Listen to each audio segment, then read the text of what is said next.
Nada que es peligroso para él. Espera, un momento. The guy says that he wants to unload at the shore right here. He won't go any further up the river. He's heard too many stories about this island chain, and he wants to drop us off and go anchor somewhere offshore. ¿Qué tipo de cuentos? Los de pescadores que se acercaron demasiado a las islas y nunca volvieron. Sí. He's heard stories of fishermen that came too close to the island and then never returned. Tengo la radio, tengo el teléfono de satélite. He has the radio, he has the satellite phone. Cuando necesitan, llámame. Podemos llegar en 2 horas. Right, when you need him, send the call and he'll be here in 2 hours. No me quedaré en este lugar. But he will not stay here. No me quedaré en ningún lugar cerca de esas islas. He won't stay anywhere near these islands. Se llaman las 5 muertes. They call the islands las 5 muertes. Sí. What does that mean? 5 deaths. Oh, my dear Vince Vaughn. There are gonna be way more than 5 deaths in this movie.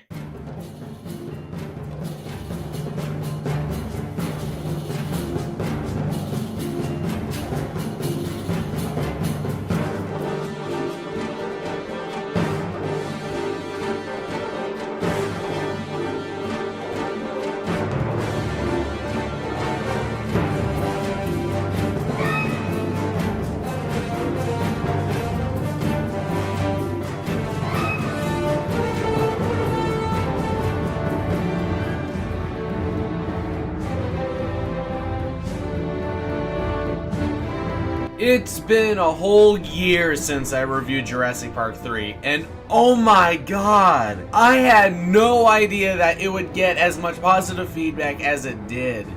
You know, after I said I thought this was cooler than this, but let's be honest, neither of them are better than this! Right now, it's my most popular video, and some people have asked me if I would ever get to the others.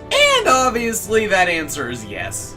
Rewinding back from 2001 to 1997, this is the official sequel of the amazing work of art known as Jurassic Park. After that came out, audiences practically demanded Spielberg to make a sequel. Joe Johnston, the director of Jurassic Park 3, was on board with directing The Lost World, but Spielberg wanted to direct it, and if there was any possibilities of a third movie, Johnston would direct that. But let's just be honest, Jurassic Park 3 is just a myth. Okay, sorry. I think it should also be pointed out as a fun fact that these films came out 4 years after the last. The first one came out in 1993, this one came out in 1997, and Jurassic Park 3 came out in 2001. Now, it's been debated for a long time which sequel is worse. Many claim that The Lost World is the worst because of its characters and possibly runtime, while others claim 3 is the worst because of its supporting characters and... yeah. Well, I already gave my thoughts on Jurassic Park 3 in like 40 minutes, so I'm just gonna focus on this one. Is The Lost World Jurassic Park another underrated gem? Or was it just a lost cause?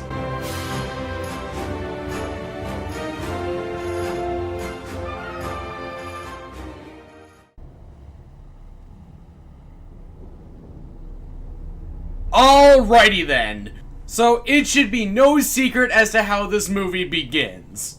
Oh my god, we're having so much fun! I love this island so much! Hey, little daughter, go have fun far away from us on an island full of wild man-eating dinosaurs! And don't you forget that lunch is really soon! Okay, hopefully nothing ironic happens on my way over there!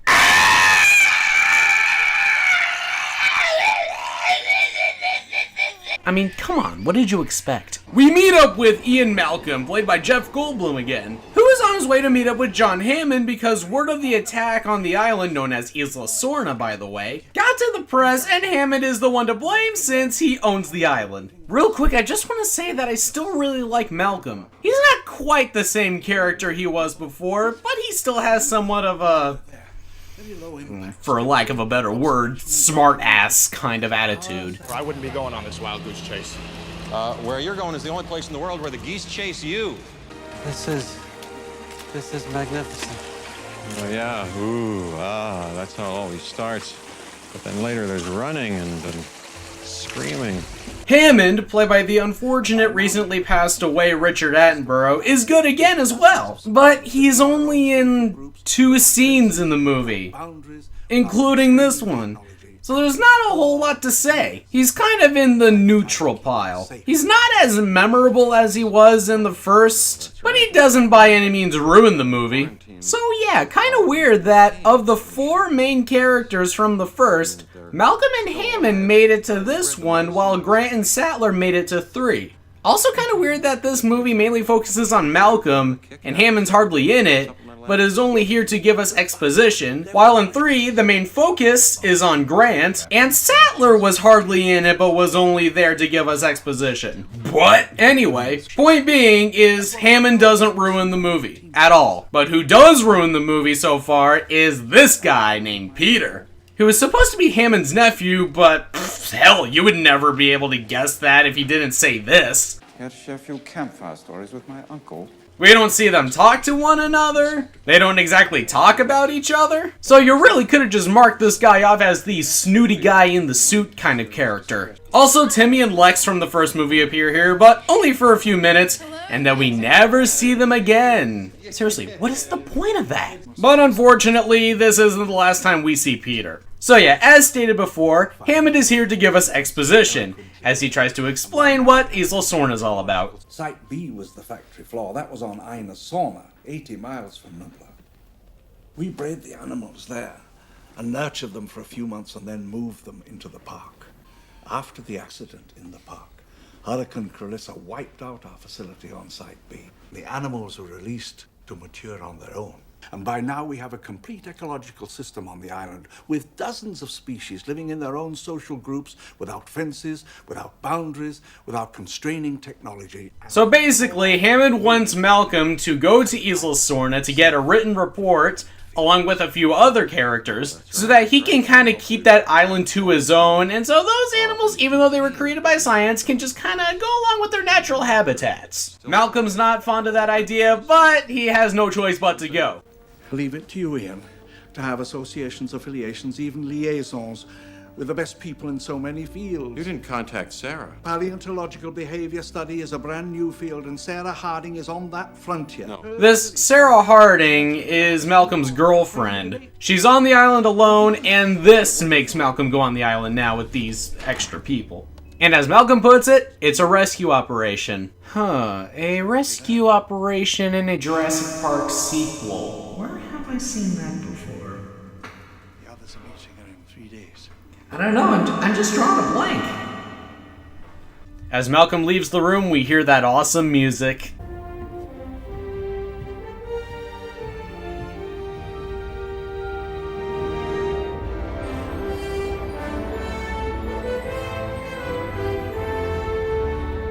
Which, much like Hammond's appearances, only happened twice throughout the movie. I guess this would be a good time to talk about the main Lost World theme, and that being...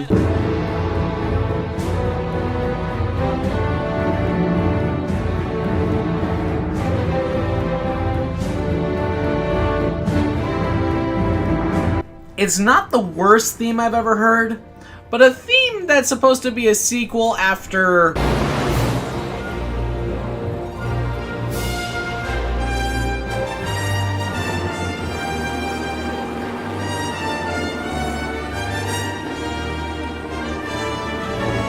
It's pretty underwhelming. But even though I haven't really been doing a good job of it, let's just pretend that the first movie didn't even exist. Or, you know, it existed, but it's a movie on its own. Freaking forget that Jurassic Park is just kind of slapped under the Lost World like that. Let's just act like the first Jurassic Park is its own movie, the Lost World is its own other movie. So the theme is kind of nice. It has a fairly nice, adventurous kind of feel to it, and it's kind of fitting for a group of people that's trying to explore an island. So, could have been better, but it's not a terrible theme by any means. Alright, so along with Sarah Harding, Malcolm will be teamed up with Eddie Carr, who, honestly, I like. He's one of my favorite characters. He has some pretty funny moments. Ow, ow, ow, ow, don't do that, don't do that. You gotta baby it a little bit, you gotta love it. I'll love it when it works. It'll work when you love it, let me do it. Eddie, You really came all that way in What? this trailer? why in the hell Yeah, it was great. doesn't this thing ever work? You know, it's not a landline. You know, you're not in a phone booth. You gotta wait for a decent signal.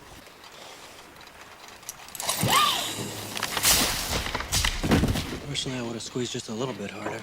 And Nick Van Owen, played by Vince Vaughn. I like Vaughn's character as well, at least how his personality is. What I don't like about them is that they generally do pretty stupid things, but again, the characters themselves I don't mind. And is it weird to say that Vince Vaughn is technically smarter than Dr. Grant? I don't know, but it was last year. This year I'm getting paid. Hammond's check cleared. Or I wouldn't be going on this wild goose chase. I could write all kinds of numbers on this check, Dr. Grant.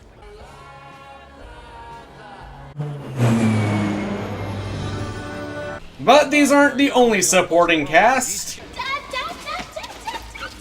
This is Kelly, supposedly one of Malcolm's daughters. She's here because, well, they needed kids to be related for this movie, I guess. We had two pretty great kids in the first movie. Maybe she'll be just as good. Shit, I just made comparisons to the first movie, didn't I?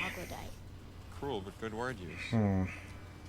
Well, I've already broken the rule at this point, so I don't care anymore. So Kelly is weird. She is, from what I understand, the only kid who wants to be punished. Yeah, but I want you to crack on me a little bit, ground me or something, send me to my room. You never do any of that stuff. Never in my life have I met a kid who really wanted that. So it seems that Malcolm and Kelly have, like, mixed feelings for one another. Kelly, my honey. I'm your daughter all the time, you know. You can't just abandon me whenever opportunity knocks. Gee, that hurts my feelings. Did your mom tell you to say that? So I guess she figures she'll bond with her father better if she goes with them to an island full of wild man-eating dinosaurs? I'm not sure, but I guess there might be weirder ways to try to bond with your relatives. On Isla Sorna, they try to find Sarah, but Malcolm and Nick kinda sorta do it the wrong way. Sarah! Sarah! Sarah! Sarah Harding! How many Sarahs do you think are on this island? Sarah! No, no, guys. Don't you remember how you're supposed to get a hold of someone?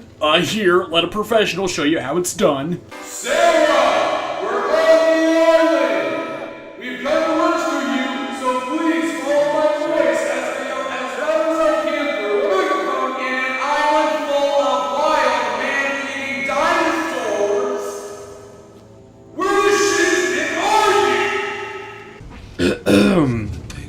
Anywho, they see a couple of stegosauruses and they give us our sense of awe at a better time in the movie than 3, but much like it, this will be like the only time we get this sense of awe. Not too long after this, we will start to see dinosaur attacks. And through the best amount of luck that no one ever had, bam, bam, bam, to catch them is my real test. They find Sarah, played by Julianne Moore. My thoughts on this character?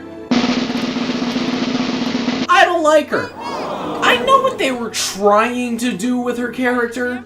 Make her a strong, independent woman who don't need no man. But the majority of her actions aren't really strong or smart as much as they are stupid. First example, she went on an island this big that contains nothing but wild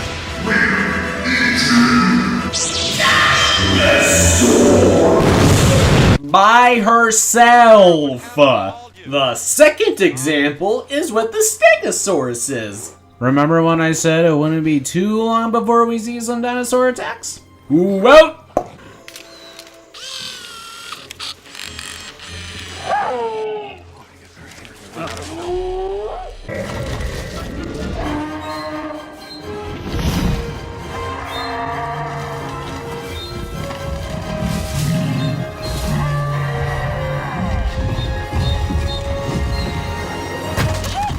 whew, that was a close one.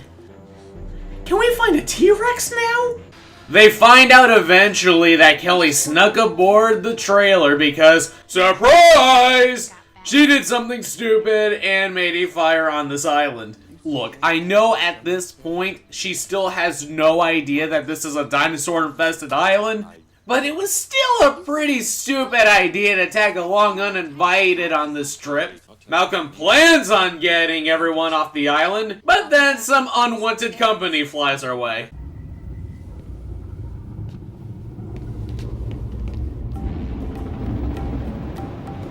It says engine on the side of that chopper. I don't get that. Why would Hammond said 2 teams? Let's see. My guess is that he could have a nephew who has access to said InGen vehicles. Yes, Peter is back, along with an entire team of dino mercenaries, I guess. Maybe I shouldn't say dino specifically, because the actual leader of these mercenaries, named Roland, can't quite say the name of the dinos they're hunting. Peter, get into the outrigger. You're closing in on a what? The one with the big red horn, the pompadour. He's bringing them out to you. It'll be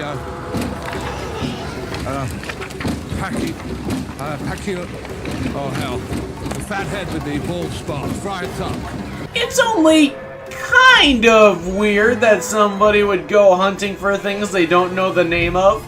Alrighty, dude, guess what? We're gonna be going on a hunting trip.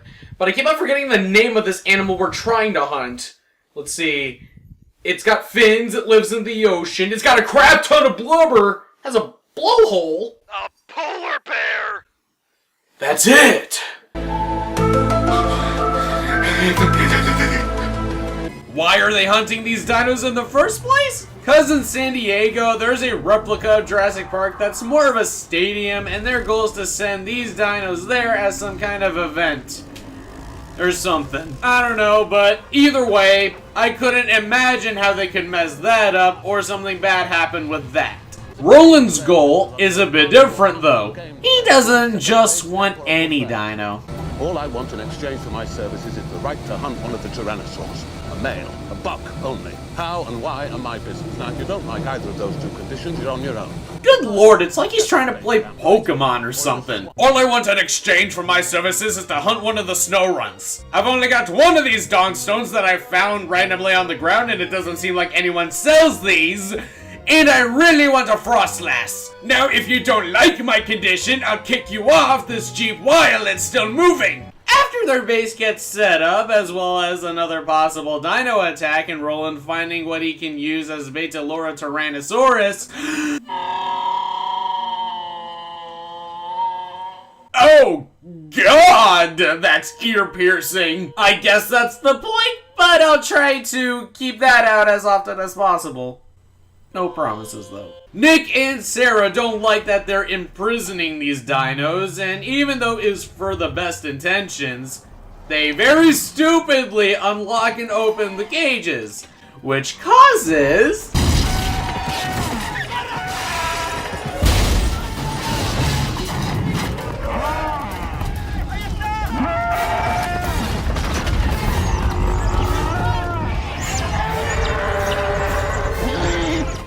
Okay, you know what?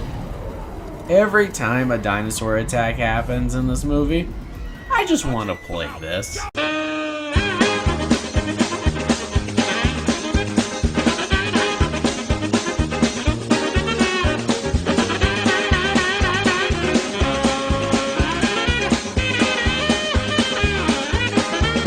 Roland's plan gets ruined, and if you thought Sarah being on the island was stupid, if you thought her messing with the Stegosauruses was stupid, if you thought the mercenaries trapping the dinos was stupid, and if you thought Kelly just kind of sneaking aboard the trailer was kind of stupid, and if you thought Amanda Kirby yelling as loud as she can through a megaphone in an island full of wild man-eating dinosaurs was a stupid idea, I take back what I said in that review, and I think this is probably the stupidest thing ever done in a Jurassic Park movie. Nick and Sarah bring the injured baby T-Rex to their camp and tries to fix its leg.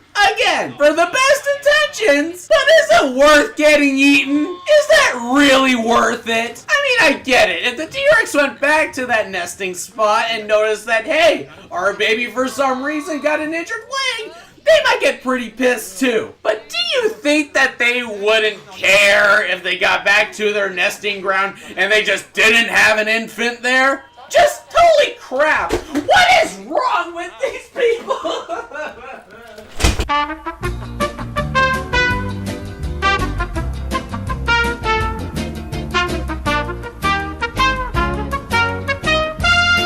The point I'm trying to get across is that this is just really stupid. Kelly, actually trying to be smart now, figures that the baby T-Rex squirming and yelling will probably cause a little bit of a disruption in the Dinoverse, and she wants to get somewhere safe. On one of the Jeeps they brought, they attached a cage that will lift people in the air out of reach of the dinosaurs. I feel like that wouldn't work for very long, considering that, I don't know, a T-Rex or something could just walk by, maybe kick the Jeep a bit, and then down go the people. Okay, we're high. And this is the safest place you can be, I think. Remember what Sarah said before? These plants make it so the animals won't even know you're here. You're just trying to make me feel better. I remember all those stories you told. Oh, no, no. This is nothing like that. We're in a completely different situation right now.